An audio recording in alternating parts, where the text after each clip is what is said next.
6.3 का question number 15 हम बहुत ही आसान ट्रिक से समझेंगे।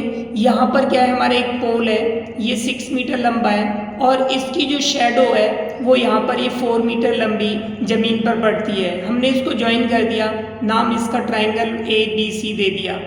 अब उसके बाद में यहाँ पर एक टावर है, ये जो टावर है इसकी लेंथ हमें फाइंड करनी है और यहाँ पर इसकी जो शेडो बनती है ज़मीन पर वो 28 मीटर है। इसको हमने ज्वाइन कर दिया तो इस तरह से हमारे पास ये राइट ट्राइंगल बन गया। इसका नाम हमने PQR लिख लिया। तो हमें यहाँ पर इसकी टावर की लेंथ निकालनी है, टावर की लेंथ कितनी है।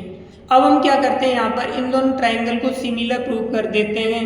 तो in triangle ABC and triangle PQR, ये दोनों ट्राइंगल ले लिए।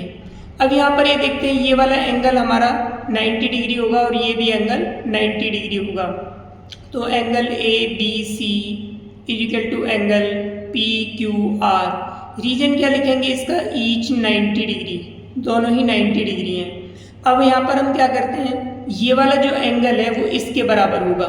क्यों बराबर होगा, इसका रीजन क्या होगा, angle C equal to angle R, क्योंकि ये जो एंगल बना है सेम टाइम पर बना है। Angle subtend on same time, angle subtend on same time. अगर कोई भी छाया बनती है सेम टाइम पर तो उनके बीच का जो किसी भी वर्टिकल पोल की छाया सेम टाइम पर बनती है तो उनके बीच का जो एंगल होता है वो हमेशा इक्वल होता है। तो इसीलिए angle C equal to angle R हो गया। तो triangle ABC similar triangle PQR, तो किसके द्वारा हो गया ये, एंगल क्राइटेरिया लग गया यहाँ पर। तो A क्राइटेरिया से सिमिलर हो गया, तो इसकी हम कॉरस्पॉन्डिंग साइड्स ले सकते हैं। AB upon PQ equal to BC upon में QR। Corresponding sides of similar triangle, similar triangles की ये कॉरस्पॉन्डिंग साइड्स हैं। तो यहाँ पर AB 6, PQ हमें फाइंड करना है, BC हमारा कितना है 4 और ये 28। अब हम क्या करते हैं, इसको क्रॉस मल्टीप्लाई कर लेते हैं। तो 4 into PQ equal to 28 into में 6, PQ equal to 28 into 6 upon में 4 7 जा 7 टाइम्स कट गया। तो इस तरह से PQ आ गया 6 7 जा 42 मीटर। तो ये पोल की लंबाई हमारी ये आ गई। अब ये हमारा 16th क्वेश्चन है। यहाँ पर हमें दिया है triangle BAC similar triangle PQR, similar triangle हमें दिया है PQR। ये ABC सिमिलर ट्राइंगल PQR दिया है।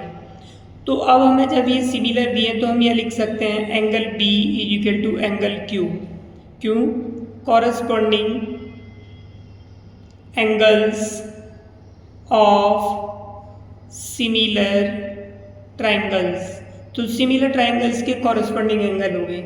अब हम क्या लिख सकते हैं, ये वाला एंगल A और P, angle BAC similar triangle QPR, इसका भी रीजन यही होगा, corresponding angle of similar triangles.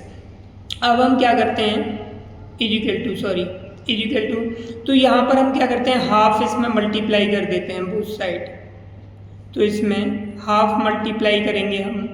तो जब हमने इसमें हाफ मल्टीप्लाई किया तो इसका हाफ क्या होगा, इस एंगल का हाफ ये होगा, एंगल 1 मान लिया, और इसका हाफ जो होगा एंगल 2 मान लिया।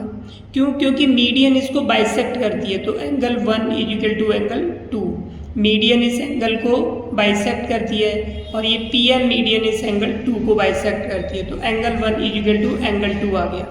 अब हम देखते हैं इन ट्राइंगल ABD एंड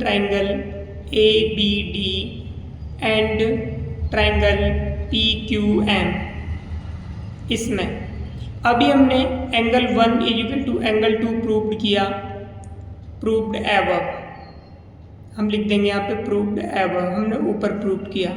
और उसके बाद में ये angle B equal to angle Q, ये ऊपर हमें triangle A B C similar triangle P Q R है, इसीलिए बराबर होंगे। तो दो एंगल हमारे बराबर हो गए, तो triangle A B D similar triangle P Q M, ये ट्राइंगल हमारे कौन से क्राइटेरिया से, ए क्राइटेरिया से सिमिलर हो गए। जब हमारे ट्राइंगल सिमिलर हो गए तो इनकी कॉरस्पॉन्डिंग साइड ले सकते हैं। तो इसकी साइड हमने ए बी ले ली, इसकी साइड हमने पी क्यू ले ली।